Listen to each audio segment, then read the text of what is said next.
Dan Le Batard is not off by saying Tua doesn't talk that way. He never has talked that way. He doesn't do one-on-one interviews very often.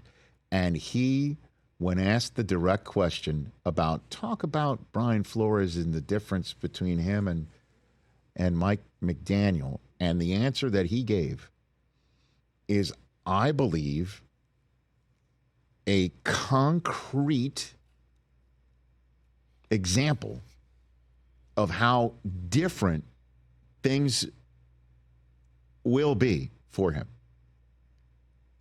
That he has a confidence level now. He's been paid.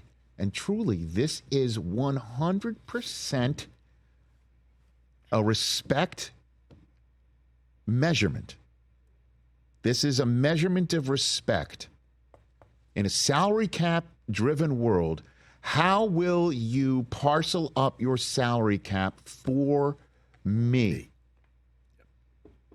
And in the salary cap world, there are certain payments given to quarterbacks, and the Dolphins bestowed upon Tua Tagovailoa the highest respect. And the guy who was drafted over him. Remember that LSU-Alabama game? It was like, who's going to be drafted first overall in the NFL? When it was Burrow versus Tua. You remember that one? Burrow gets drafted first overall. Tua's like, well, you're going to run the risk of taking that guy after that hip surgery? How's he really going to do? And then the Dolphins draft him over Herbert. Mm-hmm. And you're hearing, our friend Mike Lombardi called him just a guy, right? Yep. Because you just take a look at him and you see his stature. You want somebody like Herbert, who's going to stand in the pocket, take the hits, and be that stand-up quarterback guy. And now here's Tua hearing all this stuff, and he had his coach saying what he was saying to him, and Ryan Fitzpatrick is taking over for him, and he's wondering what the hell's going on. And then Mike McDaniel comes in and he says, you are special, and I'm going to show how special you are to you. And guess what we're going to do? We're going to get Tyreek Hill. We got Jalen Waddle. And let's go to work. And we're going to keep drafting these kids out of the running back position who are faster than fast, to use the Lightning McQueen phrase. I am speed. And now he has overcome, at least for 1 year, the concussion conversation, and he has now been paid. And he's just like, forget the salty Tua. Because, honestly, the whole conversation about salty Tua is like a wink and a nod. He's a guy who's just never will say anything to ruffle a feather. Yeah, he's not trying to stir it up. And he's not trying to stir it up. And it would pop out. It would just come out of nowhere. Like this sweet sort of, cartoon character. I say that with the highest of respect, by the way. He's just a sweetheart. And he would just all of a sudden, I don't know about you, it looks like money. Because everyone was giving him crap about his wobbly passes in practice to Tyreek Hill. The Dolphins tweeted out the video. I know, and it's just like, hey, look at this, Tua to Tyreek with the googly eyes, and then the ball would be like, I don't know about you, but that looked like money. After he threw a pass that looked really good. And it's just like, so he's hearing it, he's seeing it. Right.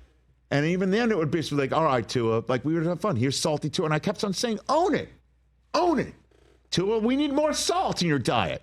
And now here he is saying, get that soundbite one more time, if you don't mind just queuing it up just one more time. What he told Dan Le Batard. Here he is saying the honest truth about how he felt. And it landed in the lap of Brian Flores. And he had to account. Head coach in the NFL had to account of being called a terrible person, is what he said. This is something else.